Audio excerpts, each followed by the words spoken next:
Look up at the night sky. It feels permanent, doesn't it? A canopy of burning diamonds that has always been there, and will always be there. But your eyes are deceiving you.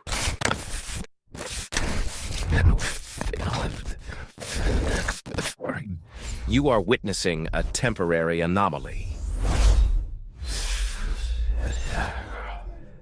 Cosmologists call this the Stelliferous Era, the Age of Stars.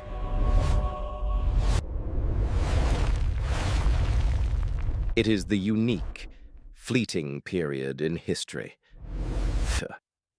where the cosmos is bathed in light, warmth, and chemical energy.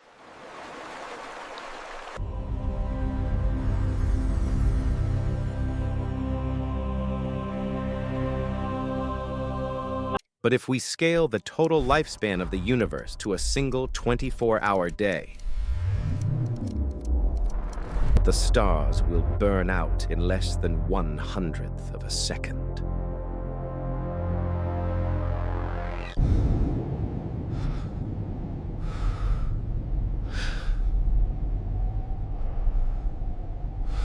The darkness is the rule. The light is the exception. Let us accelerate the clock.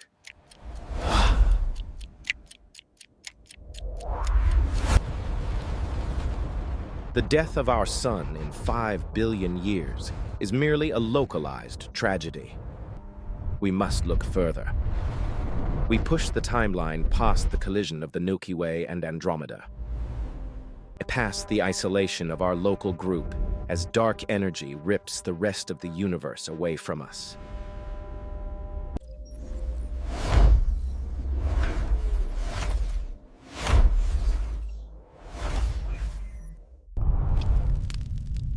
The last main sequence stars, the red dwarfs, have finally exhausted their fuel. They do not explode in glorious supernovas. They simply shrink, turn blue, and fade into obscurity. The great fusion reactors that defined the cosmos for eons have gone dark. The age of starlight is officially dead. We have entered the Degenerate Era. The universe is now a graveyard of stellar corpses. The only objects remaining are white dwarfs, neutron stars, and black holes. The sky is no longer a tapestry of light. It is a suffocating, punctuated only by the faint, invisible heat of cooling cinders. Matter is locked in a prison of gravity.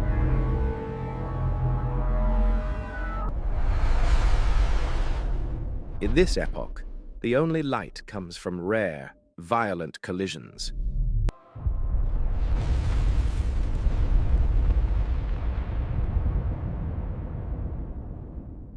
Creating a temporary, zombie star that burns for a few billion years.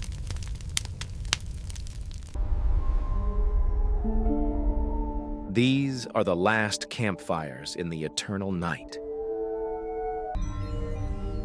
If any civilization has managed to survive this long, they are no longer biological.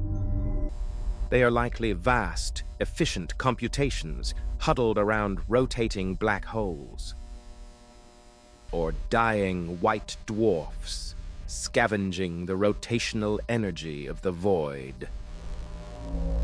They are miserly gods, counting every single photon.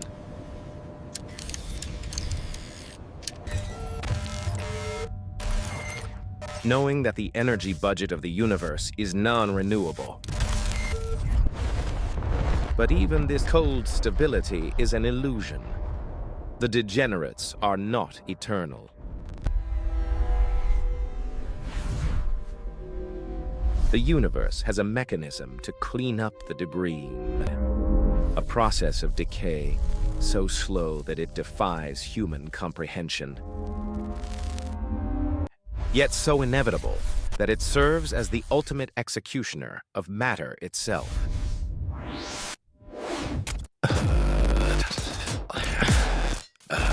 This is how reality unspools. We have assumed that the proton, the fundamental building block of the atomic nucleus, is immortal.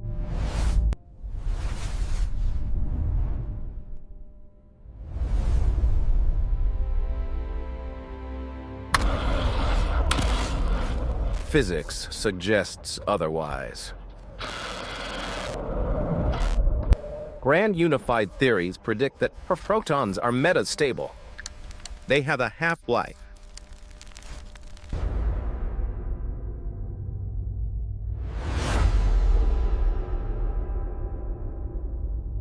As we move deeper into deep time, the probability of decay approaches certainty. The universe begins to rot from the inside out. One by one, the protons inside the cooling white dwarfs and the frozen planets begin to fall apart. A proton decays into a positron and a neutral pion. The pion instantly disintegrates into gamma rays. Matter is literally into radiation. The dead stars, the rogue planets, the dust clouds, they don't just sit in the dark forever. They evaporate. They turn into a fine mist of subatomic particles and like, drifting into the expanding void.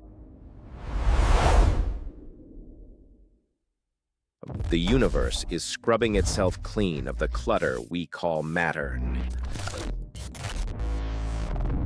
The Degenerate Era ends not with a bang, but with the dissolution.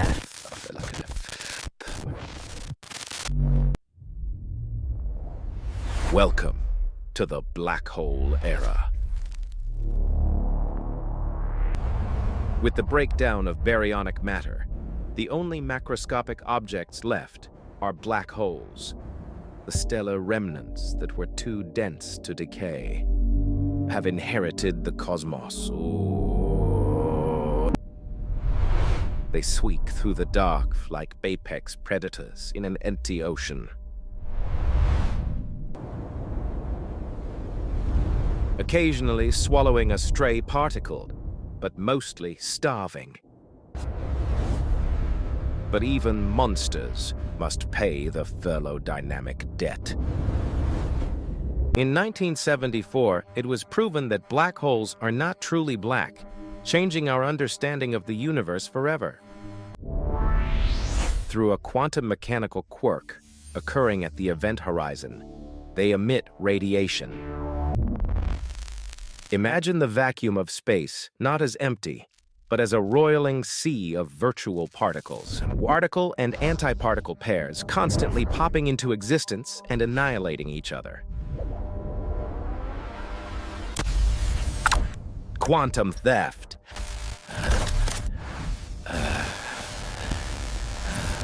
When this happens right at the edge of a black hole, one particle falls in and the other escapes. The particle that escapes becomes real radiation.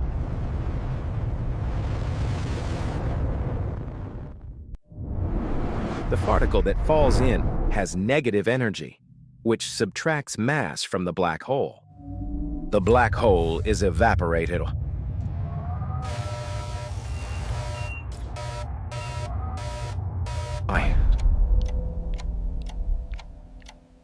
The process is agonizingly slow. For a black hole the mass of our sun, it takes 1067 years to evaporate for the supermassive giants of the centers of galaxies. But it takes a Google years. That is a 1 followed by 100 zeros. Time has lost all meaning. Oh, a single year is now too small a unit to measure anything.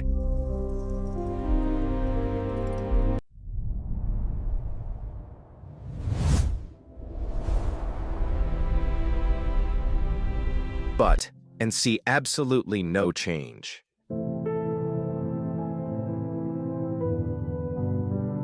It is a process of static suffocation.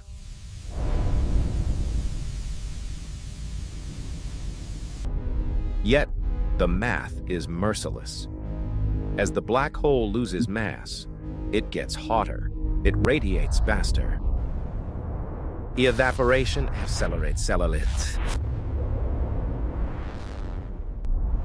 The giant, silent voids that dominated the universe for eons begin to shrink. And in their final moments, they do not go quietly. When a black hole shrinks to the size of a microbe, it releases all its remaining energy in a fraction of a second.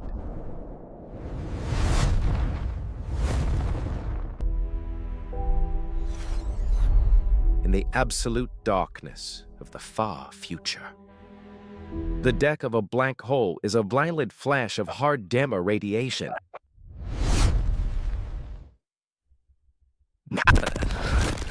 It is a final scream of geometry. And then, silence.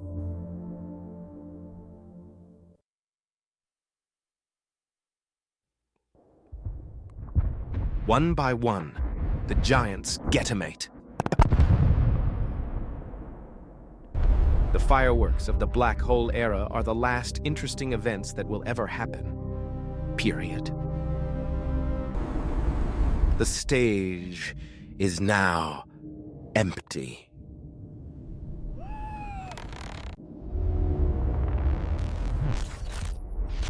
We have reached the dark era. There is no matter.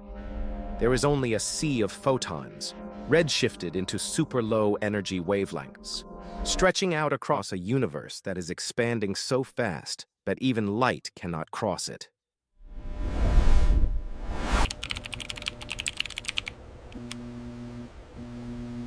We are now simulating the Higgs death.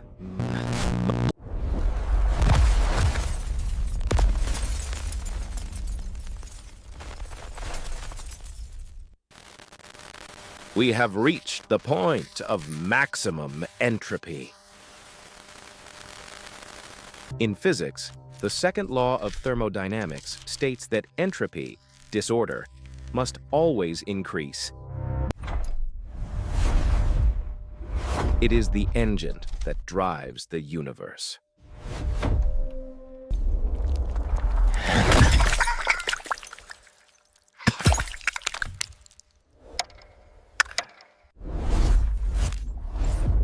Entropy is the arrow of time.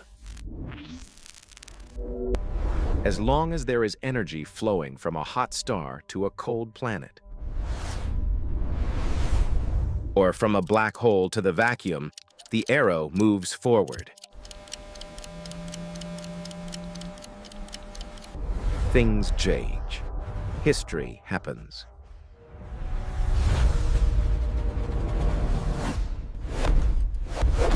But when the universe reaches thermal equilibrium, the arrow hits a wall.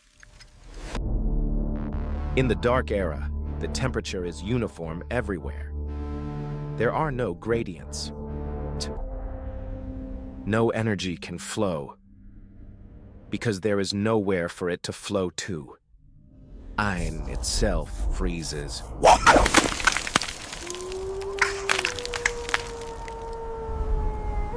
We must ask ourselves, what is time if nothing ever changes?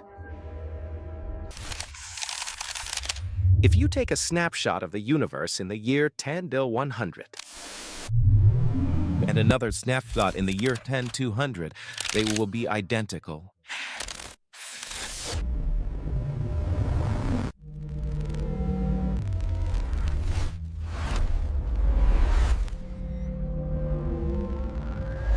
The universe has entered a state of timelessness.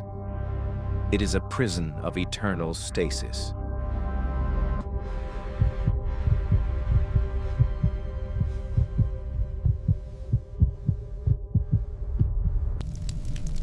It is not just the end of life. It is the end of memory. The universe suffers a total, irreversible amnesia.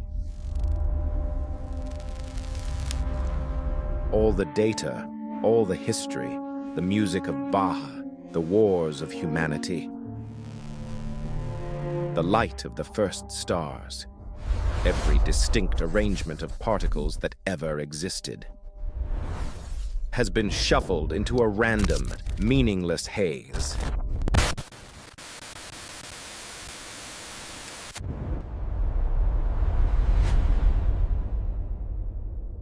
We are not just dead.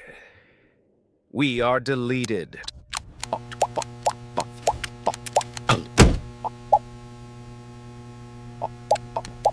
There is no record that we were ever here.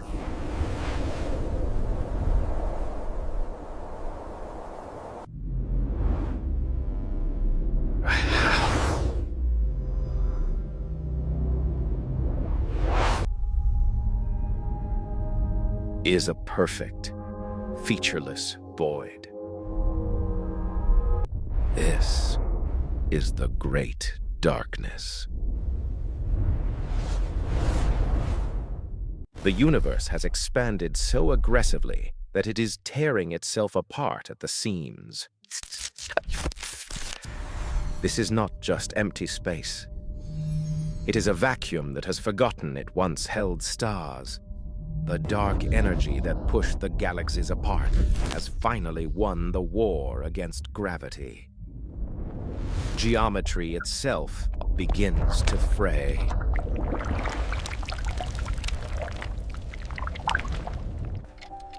There are no more events to mark the passage of time.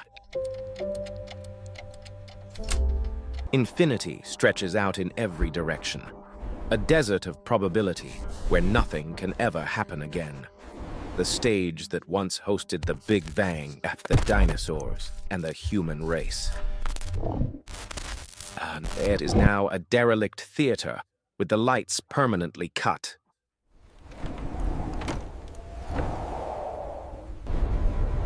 We stand at the absolute edge of existence, looking back at a history that has been entirely swallowed by the dark. It is the final, perfect peace.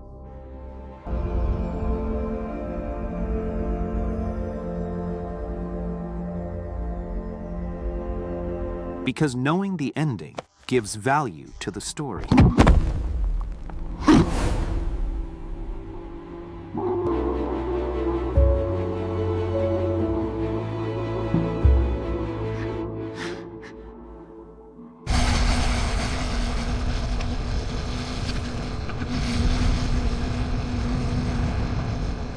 We are the lucky ones. The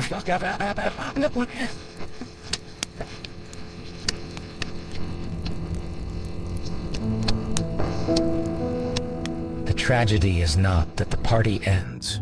Oh, the miracle is that, against all thermodynamic odds, we were here to attempt it.